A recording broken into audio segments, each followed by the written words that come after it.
What is up, everyone? Welcome back to my channel. Now, in today's video, we are going to talk about the top 3 fears that people have when thinking about quitting their jobs and exactly how to overcome them. Now, chances are, if you're still watching this video, you're probably thinking about leaving your job, but you're scared shitless to actually do it.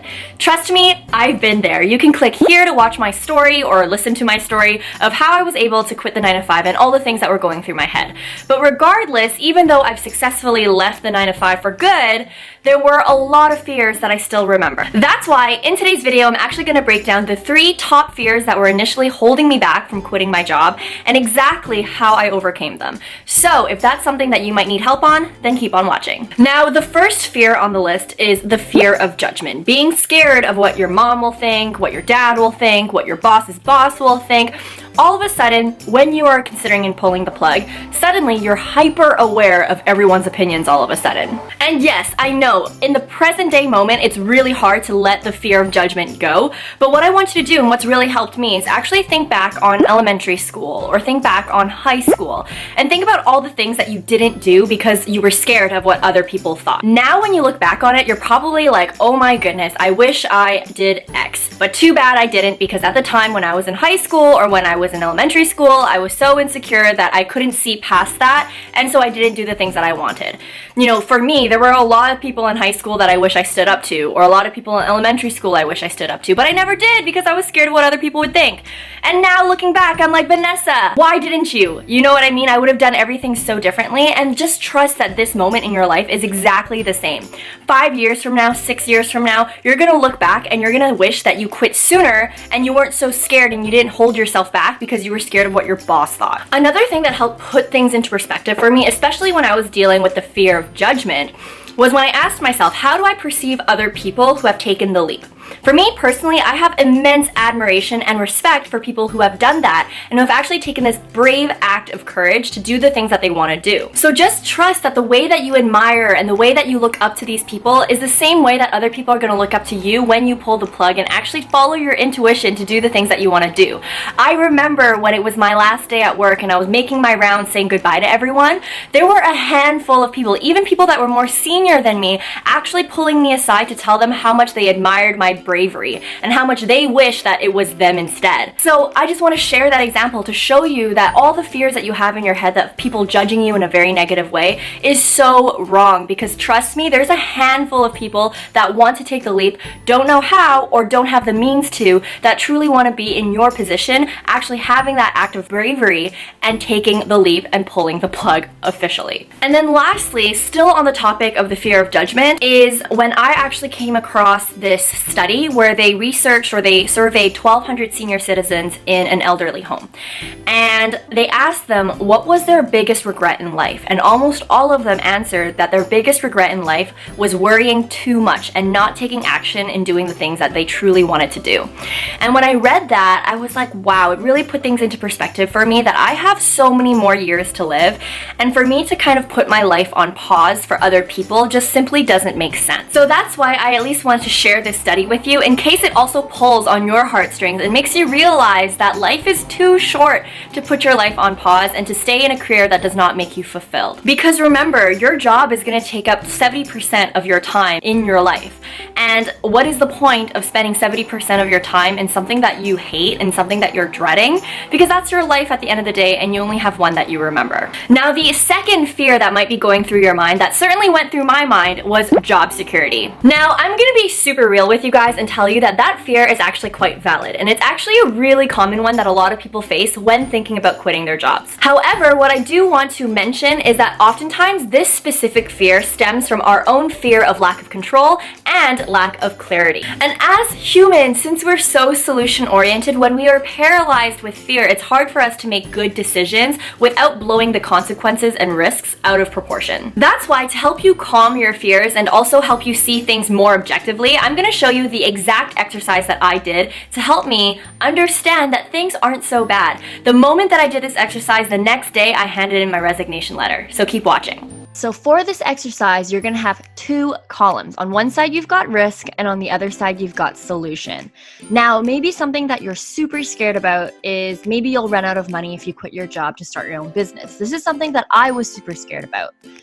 Once you write that down on the risk column, you want to actually solve the problem. Now, maybe by solving the problem, you could be saving money per month to quit by a certain date. Or like me, if you have this fear, you could maybe potentially take a less stressful transition job so you can spend more time on your business. I did this after I quit my Fortune 500 job. I actually had to work as a barista for a while, making minimum wage in order to get my business up and running and ensure that all my expenses were covered. Another solution could be having a roommate, downsizing your apartment, or living with your parents. These are things that you can actually potentially do in order to solve this problem or this fear that you have. Now, this might not be the only fear that you have, so actually start writing all the risks that you can think of, and again, doing the same process of thinking of the solution.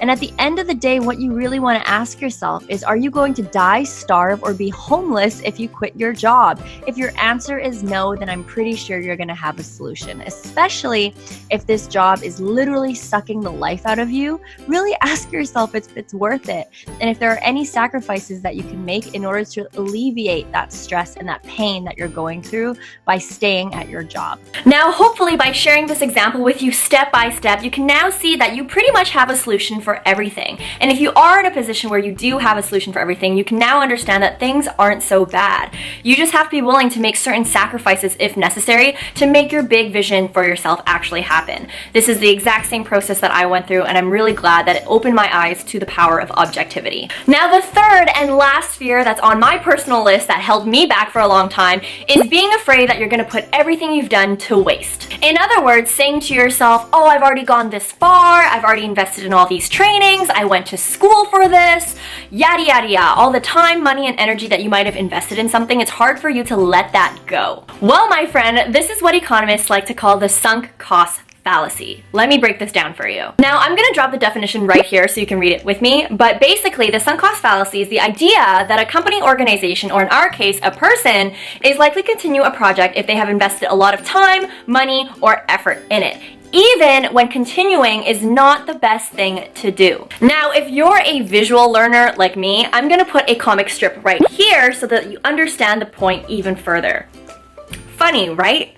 Another thing, I'm going to put one right here in case you want another example. Now, I think you get the point, but ask yourself seriously, even though yes, you've invested all this time, money, and energy into something, is it really worth investing even more into it? Or is your time better spent actually cutting your losses and doing something else with that time, money, or energy? And I know, as humans, we like to avoid failure. And the issue with sunk cost fallacy is that we believe that if we actually abandon our original investment, it's basically like waving a white flag saying that we failed. And we hate failure. But the smart decision is that you have to recognize that the past is the past. Everything that you've done or everything that you've spent is already a sunk cost. It's nowhere to be recovered. However, what you can change is your future. So if you are given the opportunity today to change your future, why are you spending your time looking at methods that clearly don't work from the past? It's kind of like dating someone. If you're dating someone that's clearly not for you, you're wasting your time on that person when that time could be used somewhere else of actually finding the one and finding the person you're meant to spend the rest of your life with. And another thing that I want to share with you guys, and it's a quote that really struck me during my journey of quitting the 9-to-5, is this. The best time to do something was a month ago, a week ago, 5 years ago, 2 years ago, doesn't matter. But the next best time to do something is today. So just trust that 5 months from now, 6 months from now, if you actually don't take action, you're gonna look back on today and wish that you did. So I'm gonna leave you guys with that last tip, but just know that I understand how scary it is to pull the plug and actually leave a job. But trust me, I left my job maybe half a year ago, and it was probably one of the best decisions that I've made. Since then, I've started my own business, I've been able to replace that income, and it's been awesome for me. So if that can happen for me, just trust that it can happen for you. And if you need more assistance from me, I'm gonna actually link my website right here. It's going to be in the description box and the comment section below. If you want access to my private Facebook group, access to me, I now help a lot of people ditch the 9-to-5 so that they can launch their online service-based businesses. So definitely check that resource out if you're interested. Other than that, I hope you guys have a great week. Hope you guys have a great life, and thank you for watching. And I really hope that all my tips kind of help. I know that it's not an easy decision to leave the 9-to-5, but trust me, it's a phase in your life and it will pass. You just have to decide and commit to make that decision. Anyways, bye bosses. I'll see you next time.